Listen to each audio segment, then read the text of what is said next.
Laboratorio de Bioquímica. Integrantes: Edwin Roberto, Lidia Marisol, Francisco José y Agner Daniel. A continuación vamos a hablar un poco de la glucólisis o vía de Embden-Meyer. Aquí veremos un esquema que nos va a ser muy útil y en la nube roja tenemos algunos datos generales como que la glucólisis consta de 10 reacciones, que es una vía catabólica para conseguir energía, que su producto final es el piruvato y que como requisito se requiere de un estado postprandial y una fosforilación de la glucosa. Y del lado derecho pueden ver las reacciones a exponer y empezamos con que la primera es la fosforilación de la glucosa libre, en el que por medio de la glucosa libre más ATP más magnesio y glucosinasa como enzima se formará glucosa 6-fosfato más ADP. Es una reacción irreversible y exclusiva de la glucólisis como las demás que vamos a ver. Después, la reacción de fosforilación de la fructosa es irreversible nuevamente, exclusiva de la glucólisis y es fructosa 6-fosfato más ATP más magnesio más fosfofructosinasa 1 y nos dará fructosa 1. La siguiente reacción, que es la número 7, constaría de la primera síntesis de ATP a nivel de sustrato en el que se obtendrán ATP a partir de carbohidratos, porque podemos obtener ATP de dos formas o de dos lugares, de la cadena de transporte de electrones en la membrana interna de las mitocondrias o por medio de la síntesis a través de nivel de sustrato, como es en este caso de la enzima 1, de la molécula 1,3 difosfoglicerato más la enzima fosfoglicerata tosinasa a 3-fosfoglicerato. Y tenemos la reacción número 10, segunda síntesis de ATP, el mismo sistema, producir ATP antes de entrar a las mitocondrias, y justo esta es la última reacción hasta formar piruvato, que sería desde el fosfonol piruvato más la piruvatosinasa y como producto piruvato y el ATP. Y aquí abajo podemos ver algunos destinos del piruvato, y ahora tenemos el ciclo de Cori. En el ciclo de Cori el músculo genera lactato, a través de la sangre viaja al hígado y el hígado convierte ese lactato en piruvato por medio de la enzima lactato deshidrogenasa. ¿Y qué sucede? Que ese piruvato por gluconeogénesis se convierte en glucosa. ¿Y qué pasa después de eso? Esa glucosa sale a la sangre, viaja al músculo esquelético y aquí ya se utiliza como glucosa y se forma lactato nuevamente una vez ya utilizado y el ciclo se continúa. Este es un proceso que emplean, por ejemplo, los eritrocitos. Es muy importante y muy necesario, y cuando los músculos han tenido por un periodo extenuante mucho trabajo, se producen calambres debido a este ácido láctico.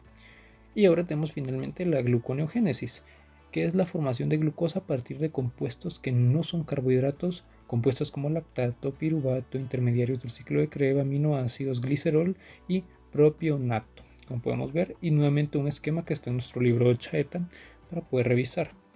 Y veremos que esto comienza con que el ácido láctico del citosol se convierte en piruvato por la enzima lactato deshidrogenasa y ahora el piruvato va a la mitocondria y dentro se transforma en oxalacetato. Ahora, para pasar a ser glucosa, ese oxalacetato tiene que convertirse en fosfoenol piruvato, pero ¿cómo lo va a hacer? El oxalacetato debe salir de la mitocondria para poder convertirse en fosfoenol piruvato, pero no posee el transportador de membrana, entonces ¿qué hace? Bueno, lo que debe hacer es convertirse en una molécula que sí lo tenga, en malato, como podemos ver aquí. El oxalacetato más la malato deshidrogenasa se convierten en malato y más la malato deshidrogenasa ya fuera de la mitocondria se convierte en oxalacetato ya en el citosol. Y ahora el oxalacetato logró salir del citosol, se encuentra en disponibilidad de convertirse en fosfoenol piruvato, haciendo uso de la enzima fosfoenol piruvato carboxisinasa, como podemos verlo aquí.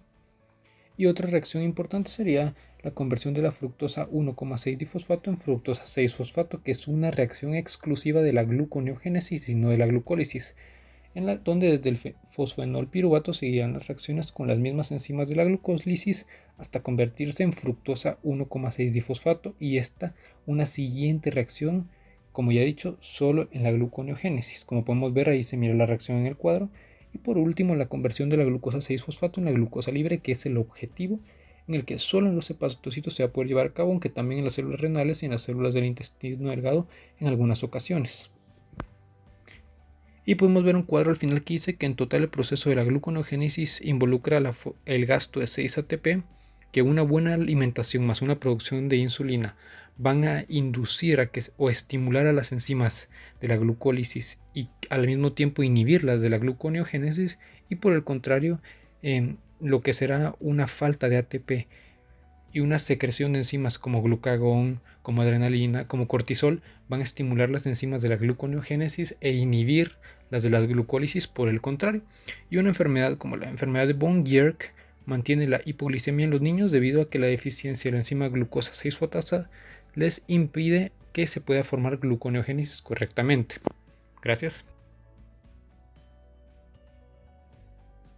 Ciclo de Krebs.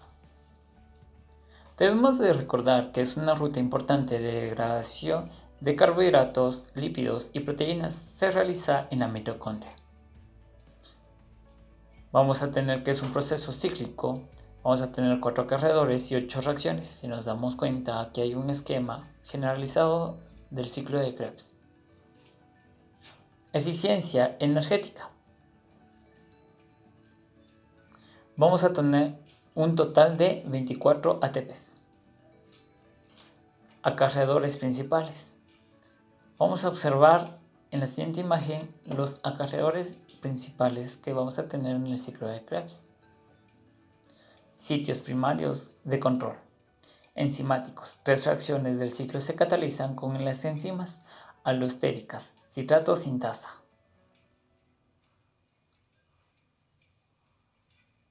Isocitrato deshidrogenasa. Tercera reacción, oxidación, deshidrogenasación de carboxilación. Deshidrogenasa del acetoglucarato. Cuarta reacción de descarboxilación oxidativa. Por último vamos a tener los productos. Los productos obtenidos en el ciclo de Krebs son los metabolitos que transforman todas las enzimas en ATPs. Gracias.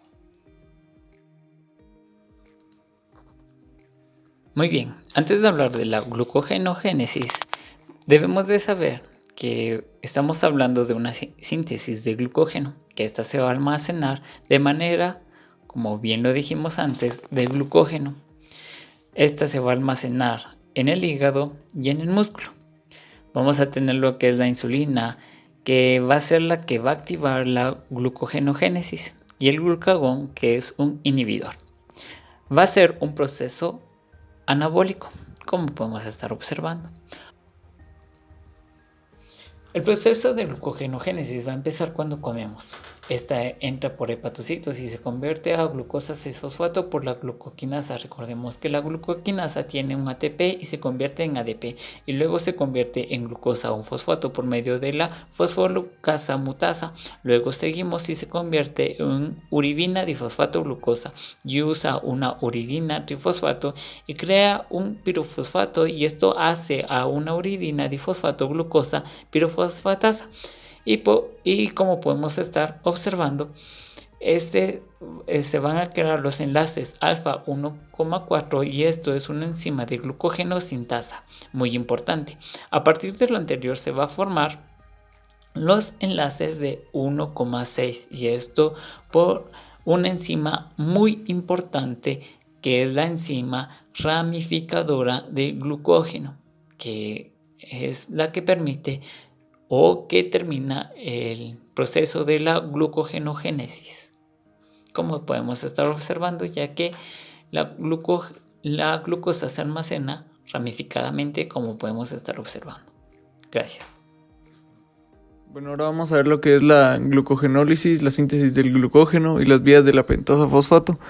Entonces, de cada una vamos a ver lo que son sus rutas. Por ejemplo, vamos a ver aquí en la ruta de la glucogenólisis que vamos a ver que lo que vamos a buscar acá es que el glucógeno se vuelva en glucosa por medio de diferentes reacciones. Por ejemplo, aquí vamos a ver que el glucógeno va a pasar a ser una glucosa 1-fosfato por medio de la enzima fosforilasa. Igualmente, la glucosa 1-fosfato va a pasar a glucosa 6-fosfato por la fosfoglucomutasa, como podemos ver aquí. Vamos a ver que la glucosa aquí va a agarrar dos caminos, que puede volverse, la glucosa 6-fosfato puede volverse glucosa por medio de la glucosa 6-fosfatasa, o ya bien puede volverse piruvato por medio de la acetilcoenzima A. Vamos a ver que aquí el piruvato puede convertirse en CO2 más agua, o también puede tomar otra ruta que puede ser que se forme lactato por medio de la enzima de lactato deshidrogenasa. Cuando se forma lactato podemos ver que el lactato se va hacia los músculos, se va hacia el hígado, como podemos ver aquí, y aquí se va a producir el lactato. Y vamos a ver que luego del lactato se pasa a piruvato y por medio del piruvato va a volver a ser glucosa por medio de la enzima llamada gluconeogénesis. Y vamos a ver aquí en este espacio del lado izquierdo que la glucosa 6-fosfato va a volverse glucosa por la glucosa 6-fosfatasa. Bueno, ahora veremos aquí la síntesis del glucógeno. Vamos a ver que en la síntesis del glucógeno en la va a tener estas 6 reacciones. Vamos a ver que en la primera reacción se va a formar de glucosa a glucosa 6-fosfato por medio de la enzima glucosinasa. De glucosa 6-fosfato a glucosa 1-fosfato por medio de la enzima fosfoglucomutasa. De glucosa 1-fosfato a glucosa UDP por la glucosa UDP. Vamos a ver que de la glucosa UDP se va a volver a glucosa, o sea, va a ser una cadena por medio de la enzima glucogenina. Vamos a ver que va a haber otra cadena de glucosa que se va a volver en otra cadena de glucosa aún más larga por medio de la enzima glucogenosintasa. Y vamos a ver la última reacción, que es la que va a haber una cadena de glucosa que se va a romper para crear una cadena que se une. Vamos a ver que la que va a romper la cadena se llama, es la enzima ramificadora o también llamada amilotransglucosidasa, que esta va a ser la que se va a encargar de unir y de cortar. Bueno, ahora vamos a ver también lo que es las vías de las pentosas fosfato, que tiene 2 vías, que es la oxidativa y la no oxidativa. La oxidativa, como vemos aquí, de la glucosa 6-fosfato se pasa a 6-fosfogluconaloctona. Vamos a ver que de esto se va a crear NADP, que esto luego se va a convertir en NADP H más H, que se va a necesitar magnesio y calcio, como podemos ver, y esto va a ser por medio de la enzima glucosa 6-fosfato deshidrogenasa. Ahora vamos a ver que del 6-fosfogluconolactona se va a volver 6-fosfogluconato por medio de la lactosa o enzima lactosa, y en esta reacción se va a crear H2O. Bueno, entonces vamos a ver aquí del lado izquierdo, el 6-fosfogluconato se va a volver a ribulosa 5-fosfato por medio de la enzima fosfogluconato deshidrogenasa, que se va a necesitar magnesio, calcio y manganeso. Y vamos a ver que el NADP se va a convertir en NADPH más H. Bueno, ahora vamos a ver por último las vías de las pentosas fosfato, que es la no oxidativa. Vamos a ver que lo que vamos a buscar acá es que la ribulosa 5-fosfato se transforme en gliceraldehído 3-fosfato. La ribulosa 5-fosfato por medio de la epimerasa o de la enzima epimerasa se volverá shilulosa por medio de la isomerasa, pasará a ser ribosa 5-fosfato.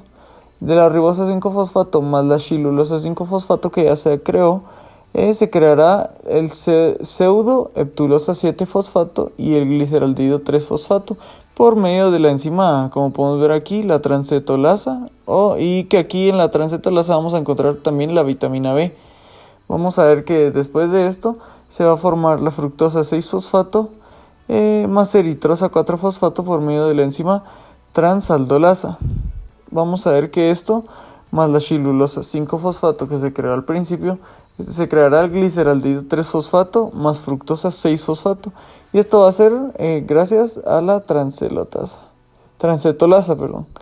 Bueno, entonces vamos a ver aquí, como podemos ver aquí en la demás información, que la fase no oxidativa de la ruta de la pentosa fosfato, esta se va a iniciar cuando la célula va a necesitar más NADPH que ribosa 5-fosfato y nos va a permitir eliminar el excedente de ribosa 5-fosfato y que lo vamos a transformar en productos intermediarios de glucólisis.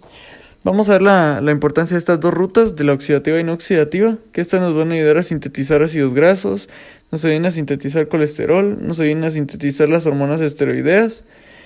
Vamos a ver que nos ayuda también a sintetizar el glutatión, sintetiza los nucleótidos, sintetiza el metabolismo de la glucosa y sintetiza los ácidos nucleicos.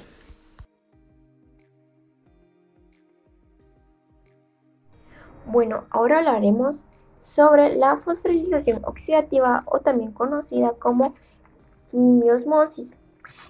Este es un proceso que se lleva en la mitocondria, es decir, tanto en el espacio intermembrana como en la membrana interna y en la matriz mitocondrial. En estos espacios, por decirlo así, van incrustadas 5 complejos, los cuales son complejo 1, complejo 2, 3, 4 y 5.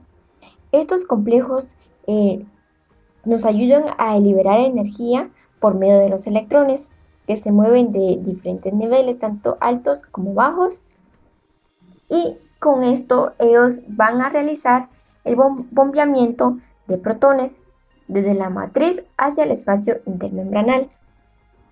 En este caso, la fosforilización es un proceso que se utiliza para que nos brinda de una forma ATP, lo cual es la energía, y asimismo será ese el resultado que se tendrá durante toda la transferencia de electrones que se tendrá. En este caso habrán dos moléculas muy importantes, los cuales serán el NAD y el FAT, los cuales estos serán un punto muy importante en el momento de realizar la respiración celular. Ruta de galactosa. Esta ruta se lleva a cabo por medio de que la lactosa la inicia, la cual comúnmente encontramos en la leche. Ahora bien, la lactosa se divide en galactosa y en glucosa, la cual es dividida por medio de la enzima lactasa. La glucosa inicia un proceso, lo cual conocemos glucólisis, pero ya ese es otra ruta. Ahora bien, nos vamos a enfocar aquí en lo que es en la galactosa. Ahora bien, viene la galactosa y por medio de 2 enzimas de sodio y por 5 enzimas de ácido glutámico va a venir y se va a transferir, nos va a ayudar a transferir a la vena porta. Estos van a entrar en el torrente sanguíneo y pues entonces ya se empieza a dar la ruta. La galactosa se va a convertir en galactosa 1-fosfato, luego asimismo va a ir desarrollando esa cadena y pues se va a ir formando en UDP galactosa por medio de la enzima galactoquinasa. De igual manera se desarrolla pues otra UDP glucosa por medio de la enzima UDP glucosa, o también conocida como 4-epimerasa. Y luego viene lo que es la glucosa 1-fosfato, la cual se va a llevar a cabo por medio de la enzima UDP glucosa galactosa. Ruta de la fructosa. Esta ruta va a empezar por medio de la fructosa, la cual normalmente encontramos en las frutas. Esta fructosa va a ser transferida a la vena porta por medio del ácido glutámico 5. Al momento de estar en la vena porta va a ser absorbida en el hígado, en donde se va a empezar pues ya todo este proceso, y entonces viene la fructosa y va a ser convertida en fructosa 1-fosfato, la cual es una fosforofructoquinasa. Luego entonces esta fructosa 1-fosfato se va a convertir en gliceraldehído, la cual va a ser por medio de la enzima fosforofructoaldosa. Luego seguidamente este gliceraldehído por la enzima gliceraldehído quinasa va a ser transformada en dihidroxiacetona fosfato, y por medio de la enzima triafosfato isomerasa se va a dar lo que es el gliceraldehído 3-fosfato, llegando esto últimamente al piruvato, por lo cual ya se realizará otro proceso.